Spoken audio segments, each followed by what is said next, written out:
Now we turn to how our local officials are working to offer voters confidence in the vote counting process. Fort Wayne's NBC reporter Jeff Newmeyer is live at the Memorial Coliseum, which, as you know, has served as a headquarters for early voting and vote counting here in Allen County.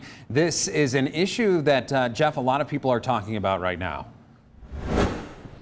Yeah, Tom, President Trump has made, of course, strong accusations. You just heard there that there is fraud going on with regard to voting by mail in key battleground states, that he believes that this could cost him the election. Joe Biden's campaign and many election officials around the nation adamant that integrity is being maintained through this process and that there is a long track record backing that up as regards to counting of votes by mail.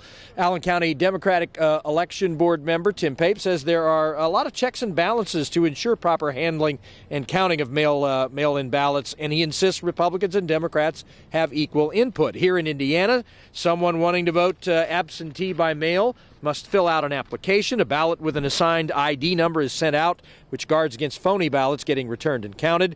When a ballot is completed and returned, the envelope is checked to see if the signature matches the one from the application form or one for that person kept on file in the voter registration system.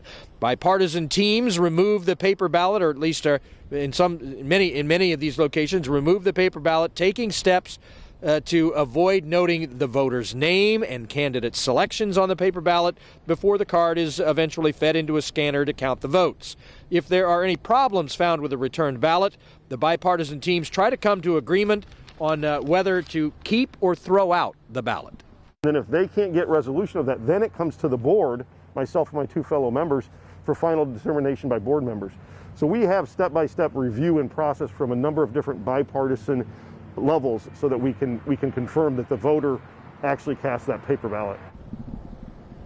Now, I spoke to Wes Kuntzman, the Republican member of the Adams County Election Board. He said this presidential election, somewhere between 10 and 15 mail-in ballots out of 1,700 in Adams County were rejected, generally because they didn't get returned with a signature. Kuntzman says it is his experience voting by mail is reliable.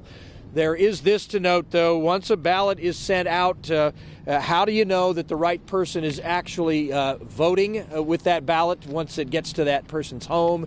Could it be a loved one, a friend, or even a stranger that actually goes ahead and does the voting on that ballot? We can tell you, if any of that kind of stuff's going on, that is against the law to pull off that kind of a fraud, and violators can be subject to criminal penalties if caught. Fort Wayne's NBC reporter Jeff Newmeyer, you might have to start paying rent there at the Memorial Coliseum.